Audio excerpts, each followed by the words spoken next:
Kamu harus ngomong itu yang benar. Ngaku itu yang benar. Saya bilang itu benar. Lalu kenapa saya baca tidak? Dan saudara baca, saudara katakan kamu menjadi percaya. Oh beda Pak. Saya dipilih, Bapak tidak. Mengerti maksudnya? Tidak semua orang. Jadi kalau saudara bisa percaya, itu bukan kemauan kita. Bukan kepandaian kita. Bukan kehebatan kita. Tapi karena karunia Tuhan telah memilih kita, menetapkan kita menjadi orang percaya. Bersyukurlah. Kita tidak baik-baik amat, kita tidak bagus-bagus amat, ayo jujur. Ya, kita tidak terlalu rohani, apalagi sedikit saleh dan kudus. Kita tidak terlalu. Tapi karena kasih Tuhan telah memilih kita, kita patut syukuri. Karena kita adalah umat pilihan Tuhan.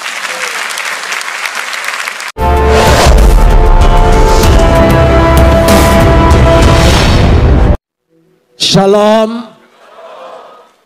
Pagi ini kita akan bersama-sama membaca firman Tuhan yang terambil dari kitab Mazmur. Mazmur pasal 1 ayat 1 sampai 6. Mazmur pasal 1 ayat 1 sampai 6. Kita akan membacanya saling sahut bersautan. Saya awali ayat pertama, lalu jemaat menjawab 2, dan seterusnya saling ganti bergantian sampai tiba pada ayat 6.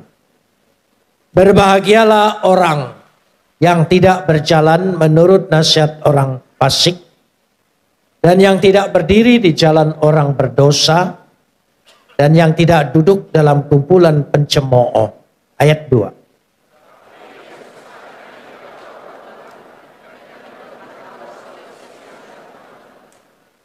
Ia seperti pohon yang ditanam di tepi aliran air, yang menghasilkan buahnya pada musimnya, dan yang tidak layu daunnya. Apa saja yang diperbuatnya berhasil.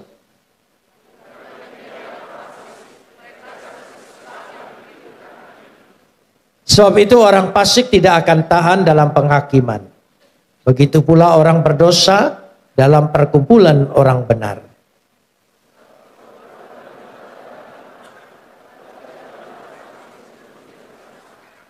Kapot leha Adonai Elohenu kapot leha.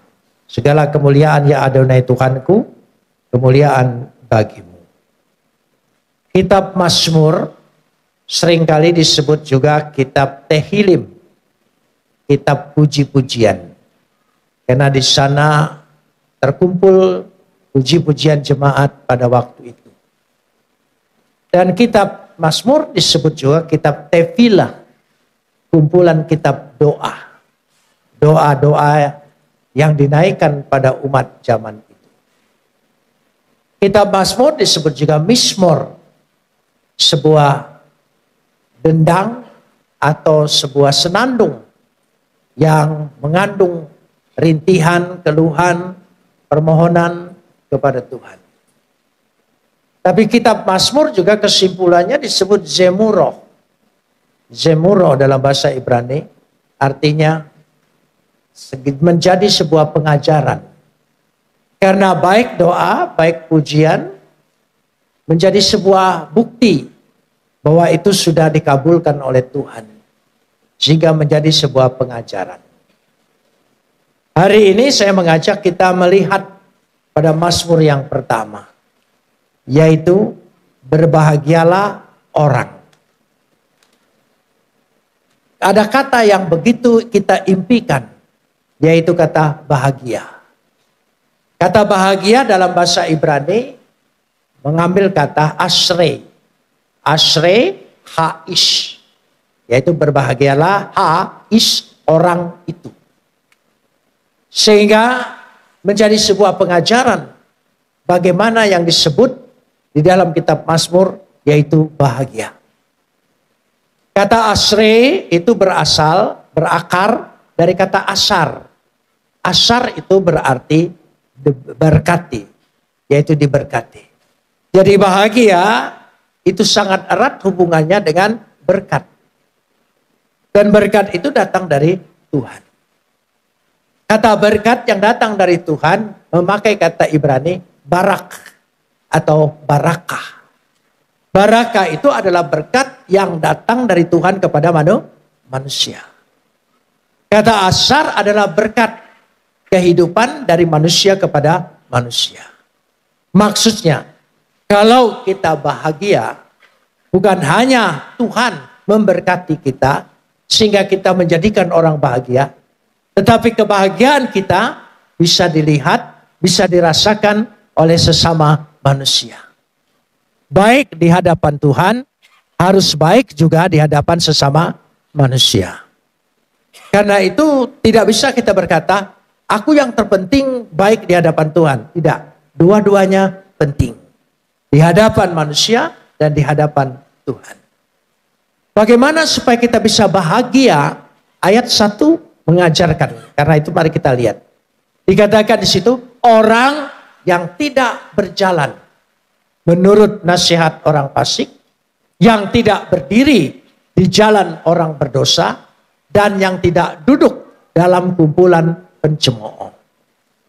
Orang yang tidak berjalan, ada kata berjalan.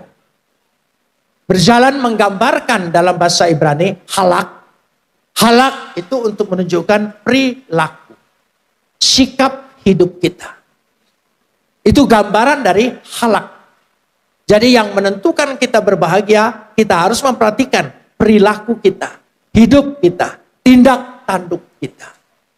Yang kedua dikatakan di situ yang tidak berdiri. Kata berdiri memakai kata amat.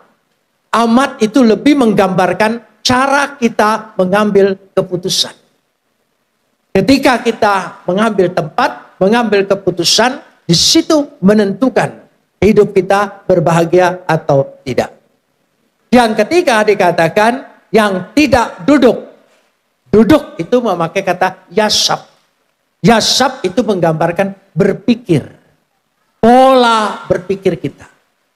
Jadi perilaku kita, keputusan kita, dan berpikir kita. Cara berpikir ini penting. Cara berpikir ditentukan dari dasarnya logika orang itu. Karena ketiga hal ini sangat penting dalam hidup kita. Hidup kita tidak luput dari tindak tanduk kita. Perilaku kita. Itu menentukan kita dihargai orang atau tidak. Yang kedua, keputusan-keputusan yang kita ambil adalah sangat menentukan masa depan kita dan kehidupan kita. Dan yang ketiga, cara berpikir kita. Ini penting sekali. Acap kali kita salah berpikir. Contohnya begini. Ketika orang dua berdiskusi. Ketika selesai berdiskusi, dia bukan menanggapi pendapatnya. Tapi dia menyerang pribadinya. Orang yang seperti ini logikanya sesat. Artinya salah untuk diterapkan berpikir. Jadi kita dikatakan di situ ada tiga hal. Lalu ketiga hal itu berkaitan dikatakan. Mari kita lihat. Bahagialah orang yang tidak berjalan menurut nasihat orang fasik. Fasik dan yang tidak berdiri di jalan orang berdosa. Dan yang ketiga yang tidak duduk dalam kumpulan pencemooh. Sebetulnya tingkatannya yang pertama itu pencemooh. Yang kedua itu berdosa. Yang ketiga itu fasik. Itu tingkat paling tinggi. Seandainya di sini hadir gubernur, bupati, dan lurah. Mana dulu yang harus disebut? Tentu gubernur, bukan lurah. Sama tataan dalam bahasa Ibrani seperti itu. Pencemooh, itu kita bahas dulu. Ini menentukan. Pencemooh itu orang yang menganggap remeh perintah Tuhan. Firman Tuhan. Letship. Letship di situ bisa diterjemahkan juga orang yang suka memfitnah orang. Orang yang suka membicarakan keburukan orang. Orang yang suka lebih modern lagi gossiper. Orang yang suka gosip. Itu letship. Kita pikir gosip itu perkara kecil. Tidak. Itu mengganggu kebahagiaan hidup. Alkitab mengajarkan. Gosip itu tidak boleh. Dikatakan masih di sana, duduk dalam kumpulan pencemooh, orang gosip. Kenapa ada kata kumpulan? Karena orang gosip tidak bisa berdiri sendiri. Dia harus ada orang dua. Satu sumber, satu pendengar. Apalagi ada pihak ketiga, tambah seru. Itu gosip, saudara. Itu letsim pencemooh. Jadi, kalau seorang sumber berkata, saya lihat ibu itu tidak pernah keramas. Karena rambutnya bau. Pendengar, oh ya, seperti itu. Lalu pihak yang ketiga berkata, oh pantas, saya lihat kutu-kutunya keluar. Dan yang keempat menyambut lagi, oh sebesar kecoa. Nah, itu gosip. Nah saudara, ya ini penting. Tinggalkan kumpulan seperti itu. Sebab jika engkau tidak hadir, engkau yang jadi objek gosipnya. Itu bahayanya. Karenanya kita sebagai orang yang ingin meningkatkan kerohanian kita. Hari ini saya ingin berbicara tentang peningkatan kualitas kerohanian kita. Dengan meningkatkan kualitas kerohanian kita akan meningkat kehidupan kita. Salah satu yang paling ringan adalah letsim. Karena itu harus tidak boleh. Kalau saudara membicarakan orang, rohanimu menjadi kering. Tidak ada semangat lagi dalam hidupmu. Yang ada kekeringan. Karena itu harus tinggalkan. Jangan duduk bersama orang seperti itu. Yang kedua baru meningkat. Dari menganggap ringan, dari mulai seperti itu, baru yang kedua berdosa. Berdosa adalah kata hataim. Hataim orang yang melakukan. Kita tidak boleh seiring sejalan menyetujui orang hidup di dalam dosa. Yang ketiga adalah dikatakan resaim, fasik. Fasik itu orang yang sungguh-sungguh menentang Tuhan. Nah, kita lanjutkan ayat yang kedua. Mari kita belajar firman Tuhan. Saya ingin kita ini ya bukan dimotivasi oleh manusia, bukan oleh kecakapan perkataan manusia, tetapi firman Tuhan itu yang kita dengar dan bertumbuh dalam diri kita. Kalau firman Tuhan itu menguatkan diri kita, maka kekuatan itu kekal adanya. Amin. Lanjutkan ayat 2. Tetapi bahasa Ibrani bagus sekali. Tetapi artinya berlawanan dengan yang dikatakan ayat yang kedua, ayat yang pertama. Tetapi kiim yang kesukaannya. Kesukaannya apa? Taurat Tuhan. Sebetulnya ada kata dikatakan di situ upe torato Adonai. Di dalam Taurat Tuhan. Bukan hanya suka mendengar firman Tuhan, tapi hidup di dalam firman Tuhan. Itu penting sekali. Yang merenungkan, kata merenungkan memakai kata yehge. Yehge itu merenungkan firman Tuhan siang dan malam. Maksudnya begini. Ketika dia merenungkan firman Tuhan, yaitu bermeditasi dengan firman Tuhan. Mendalami, menyelami. Yang kedua dikatakan setelah bermeditasi, dia mengatakan berkontemplasi dengan firman Tuhan. Setelah itu dia mendapat iluminasi dalam firman Tuhan. Sehingga dengan demikian itu yang dimaksudkan merenungkan firman Tuhan. Membentuk diri kita, menguasai kita. Saudara yang dikasih, saya kasih contoh begini. Saya bertobat bukan karena ada orang yang berbicara dengan saya atau berdiskusi dengan saya. Saya percaya Yesus tampak melalui itu. Tetapi karena membaca firman. Saya membaca firman Tuhan, ya, mempelajari firman Tuhan bukan untuk beriman, tapi untuk mencari kelemahan-kelemahannya. Itu tugas saya waktu dulu. Ketika saya mempelajarinya dan terus-menerus mencari kelemahan-kelemahan dari segala sisi bahasa, kalimat, atau apa saja, atau pesannya, sampailah saya pada Yohanes 1 ayat 1. Pada mulanya adalah firman, firman itu bersama-sama dengan Tuhan, firman itu adalah Tuhan. Ya, Lembaga Alkitab menerjemahkan kata Allah, tidak apa-apa. Tapi saya tidak berani nyebut itu karena takut ingat mantan yang lama. Jadi saya sebut saja yang netral, Tuhan. Jadi karena itulah yang membuka hati saya. Sehingga saya percaya. Dan percaya saya menghebohkan.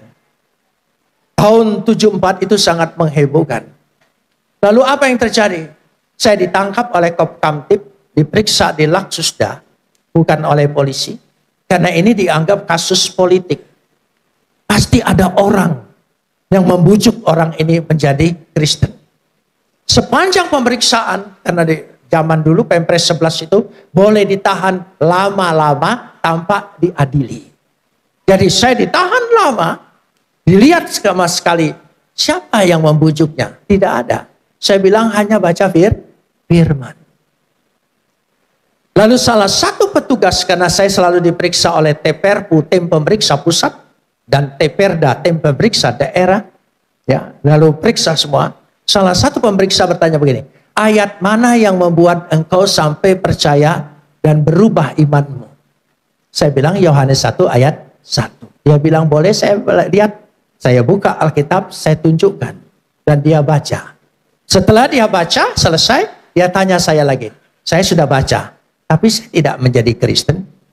Kamu bilang karena baca ini menjadi Kristen, hatimu terbuka. Saya baca, ternyata saya tidak apa-apa. Kamu harus ngomong itu yang benar. Ngaku itu yang benar. Saya bilang itu benar. Lalu kenapa saya baca tidak? Dan saudara baca, saudara katakan, kamu menjadi percaya. Oh beda Pak, saya dipilih, Bapak tidak. Oh iya. Mengerti maksudnya?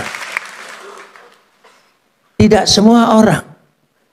Jadi kalau saudara bisa percaya, itu bukan kemauan kita.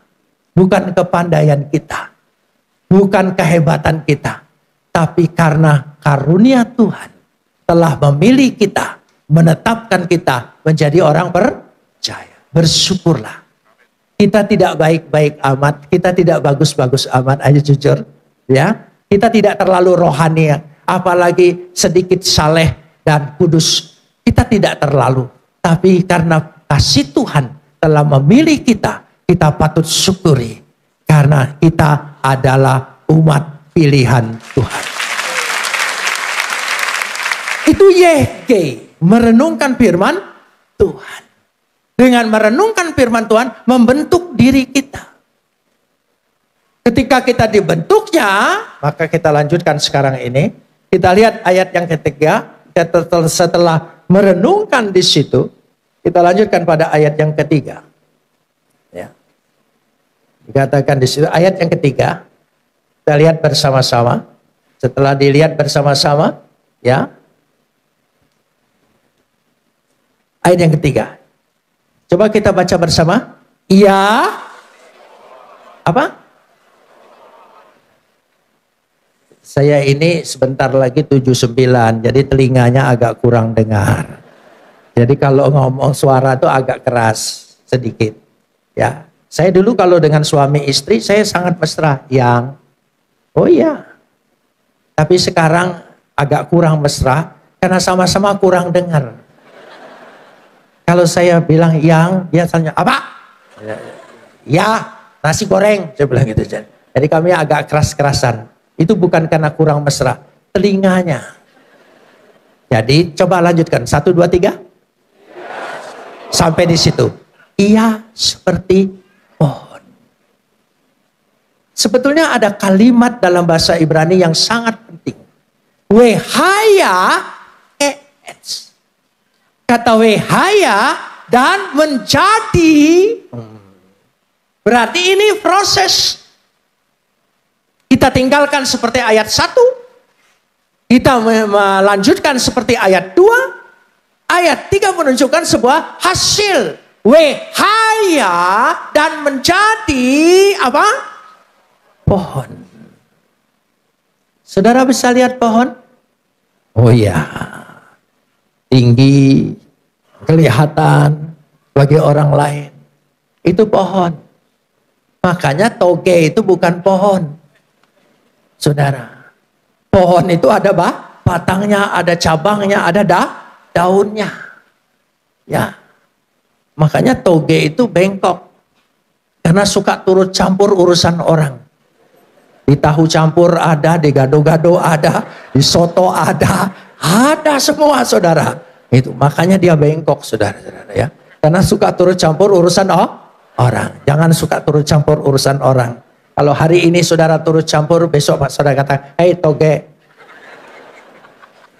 Kita lanjutkan. Ia menjadi seperti pohon. Pohon dikatakan di sini, ya bagaimana dikatakan pohon? Yang ditanam satul al-mayim di tepi aliran air. Ditanam satul. Coba ucapkan. Ditanam. Coba ucapkan. Ya. Makanya kalau bergereja juga tertanam. Jangan suka pindah-pindah. Itu namanya pot bunga. Tidak akan menjadi pohon. Tertanam. Berakar. Akarnya masuk ke dalam, kuat, kokoh. Tumbuh ke atas. Tertanam. Satul. Tertanam. Saya kasih contoh. Waktu saya pergi ke Israel lewat Mesir. Ya, tahun 81. Masih dilarang-larangnya.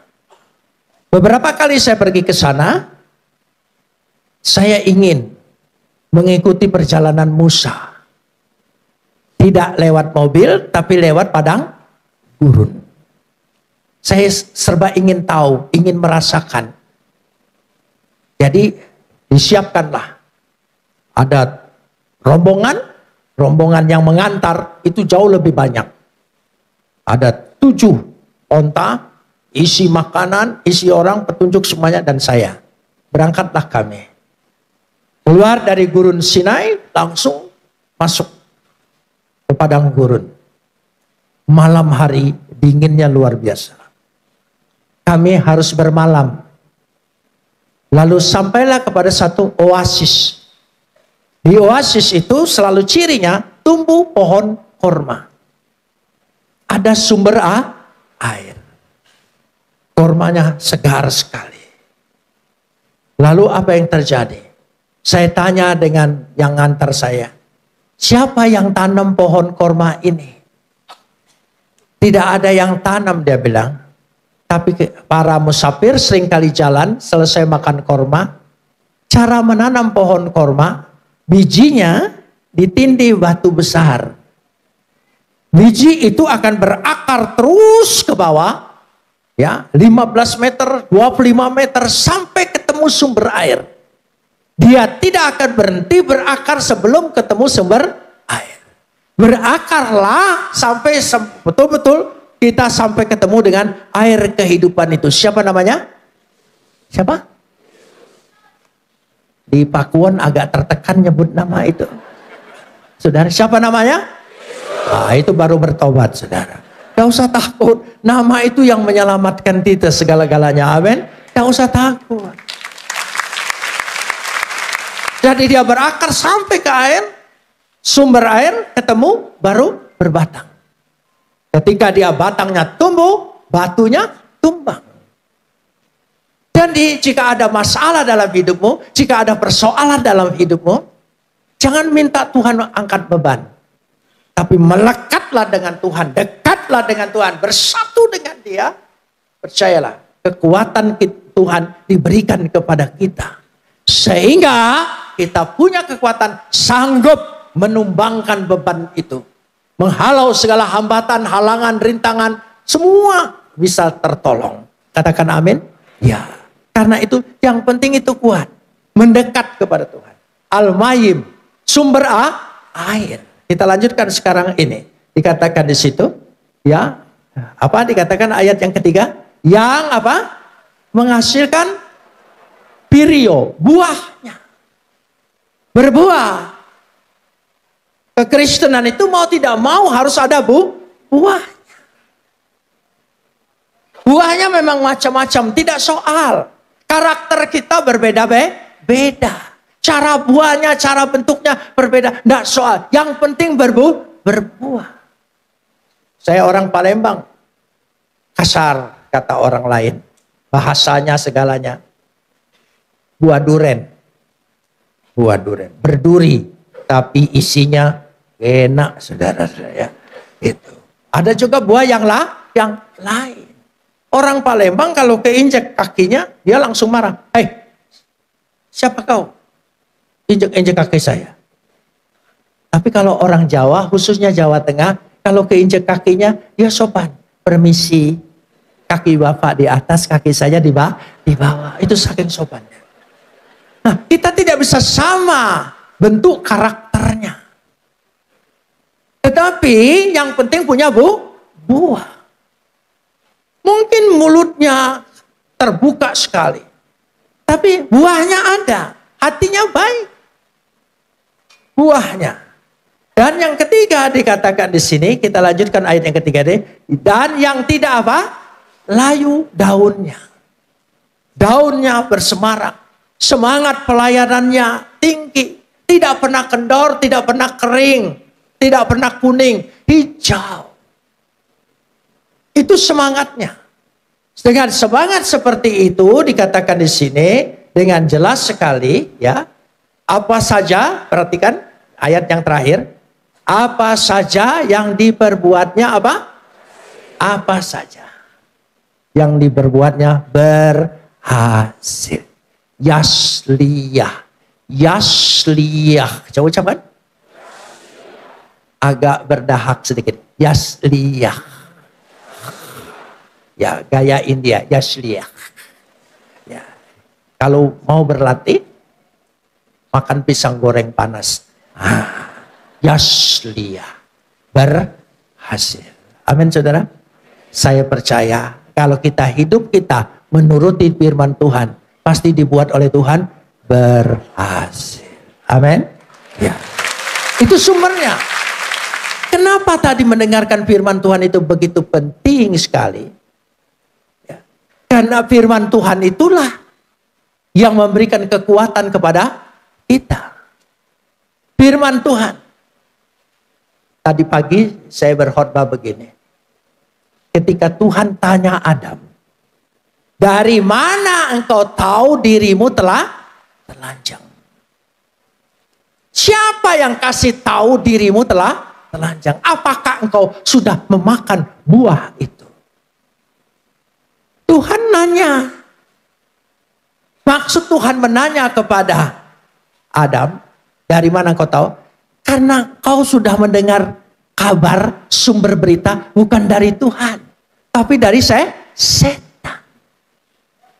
Jika engkau mendengar kabar segala sesuatu di luar Tuhan, yang ada telanjang, kehinaan, kerendahan, tidak ada harapan, mengecewakan, itu semua. Jangankan dulu, sekarang saja. Berita-berita dunia, apa menggembirakan kita? Tidak. Semua membuat khawatir. Dengan segala macam bencana, dengan segala sesuatu, sangat membuat khawatir. Tapi percayalah, firman Tuhan yang menjadi pedoman kita. Firman Tuhan yang kita harus dengar, amin. Tuhan akan memelihara kita selama-lamanya. Amin. Kita adalah biji mata Tuhan. Tuhan sanggup peliharakan kita. Apapun yang kita hadapi, katakan Tuhan memelihara kita. Amin. Beri kemuliaan bagi Dia. Karena Tuhan yang peliharakan. Jadi kalau saudara dengar kabar, sepandai apapun manusia di dunia ini, beritanya, sepandai ilmu apapun, kabarnya selalu mengkhawatirkan. Tapi kalau saudara baca firman Tuhan, Tuhan memberkatimu. Apapun yang terjadi Tuhan buat berhasil. Saudara, setelah bertahun-tahun, saya ditahan di penjara 6 tahun. 5 tahun lebih baru diadili. 5 tahun lebih. Ya, saya dipindah-pindahkan. Tempat di RTM Budi Utomo, masuk lagi ke Cipinang, pindahkan lagi ke RTM, ke Laksusda, ke Satgas, pindah-pindah terus. Bahkan saya pernah dipindahkan ke Surabaya, nggak ada kasusnya. Jadi saya pernah jadi penduduk Kalisosok 2 tahun 5 hari di Kalisosok. Setelah itu pindah lagi ke Jakarta. Kenapa dipindahin? Karena setiap tempat saya baptis orang. Saya injili orang. Saya tidak lihat lagi kesusahan yang saya hadapi, tapi saya lihat kesempatan yang Tuhan berikan. Sehingga saya menginjili mereka. Dan enak sekali. Mumpung mereka merasakan dirinya menyesal dan berdosa. Itulah kesempatannya. Dan banyak yang dibaptis. Meskipun waktu itu saya belum jadi pendeta. Penginjil pun belum.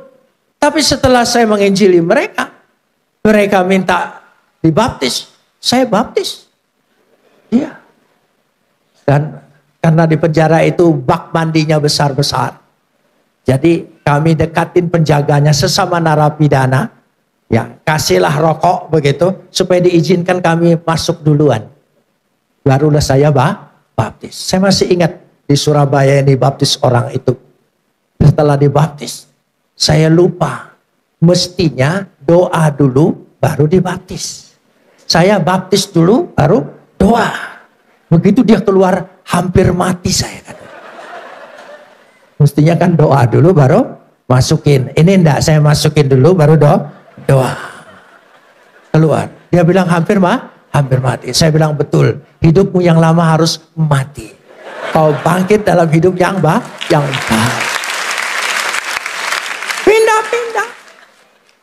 Pindah sana.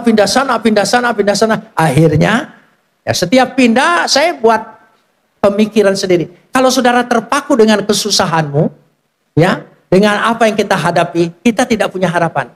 Tapi kalau kita terpaku dengan janji Tuhan, yang Tuhan buka jalan. Pindah Cipinang, saya bilang Chicago. Pindah Kalisosok, California. Oh iya, nanti setelah bebas, Tuhan izinkan saya. Semua apa yang saya ucapkan dalam penjara terjadi. Karena itu jangan fokus dengan kesusahan kita, penderitaan kita, kesulitan kita. Fokuslah dengan apa yang dijanjikan Tuhan. Sehingga apa yang dilakukan oleh kita dibuat Tuhan apa? Berhasil. Saudara ingin berhasil? Amin. Katakan amin. Tuhan yang sanggup membuat kita berhasil. Ayat 4, 5 dan 6. Ini urusan orang fasik, orang berdosa, orang pencemooh. Tidak usah dipelajari. Karena sudah menjadi kehidupan kita sehari-hari, saudara. Karena itu yang penting kita mengikuti perintah ayat yang pertama. Jangan berjalan, jangan berdiri, dan jangan duduk.